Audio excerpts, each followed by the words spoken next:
there are always the jokes, aren't there? About, there's gonna be trouble when the last parent dies. There's gonna be fucking trouble. And he says, yeah, who's it's gonna be what? Where is it gonna be?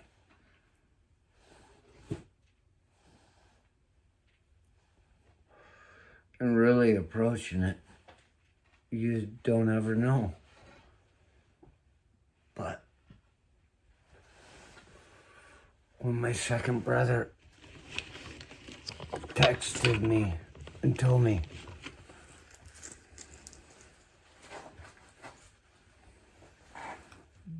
Billy Beans, he was there.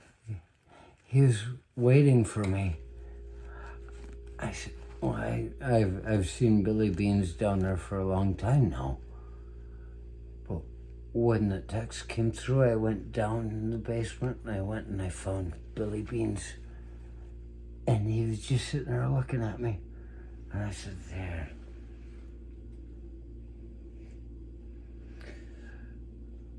I like to think of it as an olive branch, but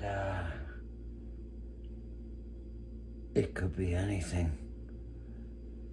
And if it could be anything, you don't know if it can hurt you. And so I saw that and I text back. I just didn't know what it meant till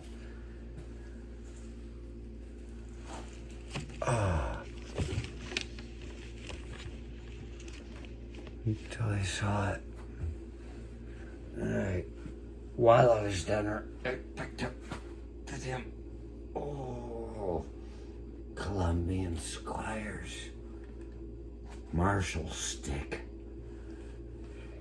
Whoa. Whoa. Look at that. You see, there are holes drilled in it. You want to know why there are holes drilled in it? It's because it's better for the aerodynamics if you're gonna fucking be swatting somebody on the ass and you're not trying to get to the moon. Send them to the moon. And I saw this down there. And I only have this because I was the last Chief Squire. Colombian Squire Circle, 1713, out of Gaylord, Michigan. I had a couple of things in the end that just weren't going anywhere, and I ended up with it. The very last Chief Squire. Esto Dignus, it says in there. You might not see that. And then I was led to believe that Esto Dignus meant to be worthy. But as I grew older and I traveled and learned the ways of the world, I realized Esto Dignus just means this sign. They threw be worthy afterwards. It's not, they let us believe that Esto Dignus was Latin for be worthy. Esto Dignus, be worthy.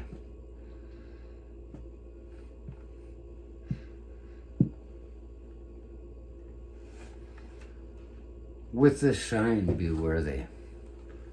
So we got this thing for the initiations and for the fucking torment that goes on when people act out in a meeting of the Colombian Squires, the youth group of the Knights of Columbus. I saw that down there, and I thought about it over the years, but I didn't fucking really remember it. And I said, damn, what about the Colombian Squires paddle? I said, I was the last Chief Squire of Circle 1713 out of Gaylord, Michigan. But you were the Marshal. My second brother, that's another elected official. He was the marshal, not the sentry, not the one that stands at the door, the one that stands and gives orders on how people should be punished. This paddle belonged to the marshal. And I said, you were the marshal. Do you want it? Because there's nobody else there that deserves this between him and me. I was the one that destroyed the situation. He was the one that punished it. And he said, it's all yours. So this is mine. Anybody that threatens their kid with a wooden spoon, I got the Colombian Squire's fucking paddle. So it's got to start with a joke. See? Esto dignus. Be worthy. It's got to start with a joke. But there's a real serious story here.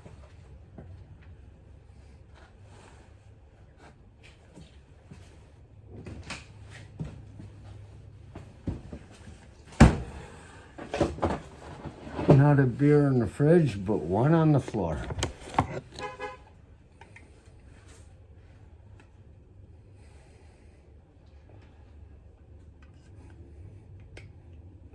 Put the pedal to the metal, baby.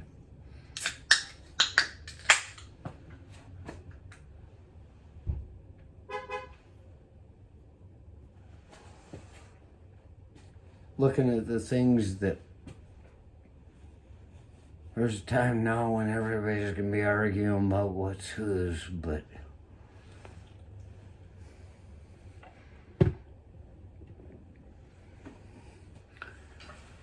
that one went over quite well.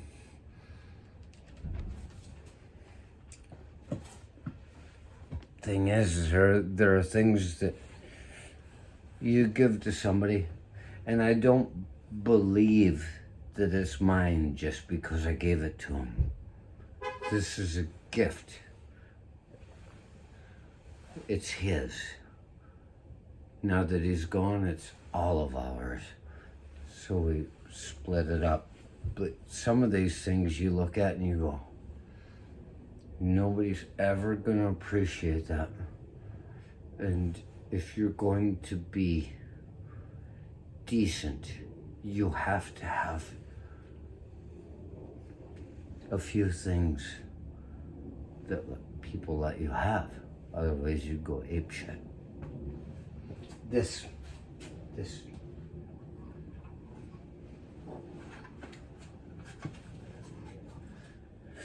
It looks like an old John Deere R, maybe.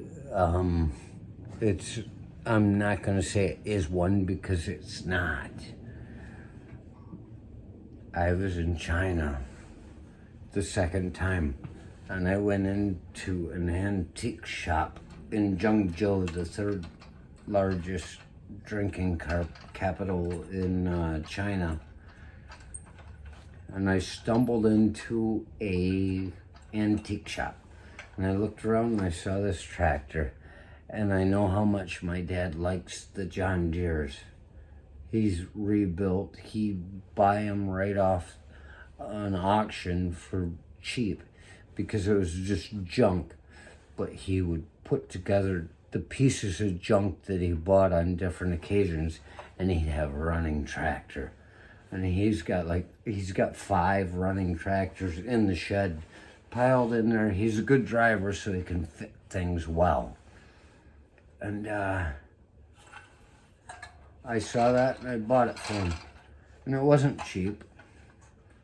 And who knows what it's worth. There's a stamp on the bottom of it. I looked it up before the internet was as good as it is. Might be able to find something about it now. That's not what it's about. I got him this because there was a John Deere tractor in China. The one thing in that shop. And so I brought it home. And you look it up, and it takes you to a Russian toy dealer, and there's nothing to it. But the thing is, I had everything packed on that second trip home from China. I had it packed immaculately. You see, it's got mufflers. It's got exhaust pipes. And it's also got, look. Oh, look, me. I'm slow moving traffic. And it's got a spring under the seat. Wheel turns. It doesn't turn the front wheels. But that's okay. I had this packed up so well with everything I brought home. And I was in LAX. LA International Airport in customs. And they looked and they started asking questions before they started opening my bags. And they saw I was shaking. I've been on a plane for a couple of days now, whatever. And the guy looks at me and he says, "Why are you shaking?" And I looked at him and I saw it, and it was one of those moments when you should be embarrassed, but I felt like I was really shining. There was some young girl standing there looking at me when that guy said, "Why are you shaking?" And I said, "Because I'm an alcoholic." Oh! I just beat one of the fucking reasons for calling someone an alcoholic. They're embarrassed by it. I'm not. It's what I was born to be. And as long as I cover my ass, I do good things in the community as an alcoholic. But it was just a really good line. I said, "I'm an alcoholic." And he just went, and that girl, she just looked and she just smiled. It was like a mind-blowing experience to finally hear the truth. And they proceeded. They went along and they just tore my shit up. And when they put it back together, they broke off the exhaust pipe here. This is going to affect sales. But I brought it back for my dad and I gave it to him, and it was sitting there and I saw it. The only thing I left in that place that I really need is the fish head that he wrote his name and my name on the plaque, where he cuts off the head and sticks it to a fucking piece of wood. That's ours. Just like this. Nobody else wants it. This is nothing. But the wondrous thing is, when I brought it to him, the exhaust pipe was broken off. And I pointed it out. I said, and he watches Antique Roadshow, and I've seen a lot of it with him. So he knows that if something's broken and mended, it's not worth nearly as much as it could have been worth. But when I look at the weight, I see this. Took it out of my trunk today. See, he did. He fixed the exhaust pipe. And I realized the way he did it, he made it look like it was all rusted. He made it look authentic. The only thing missing from this tractor right now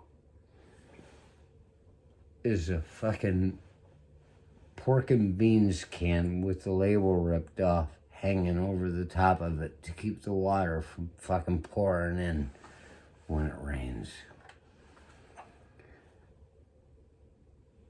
Anybody wants to argue about something?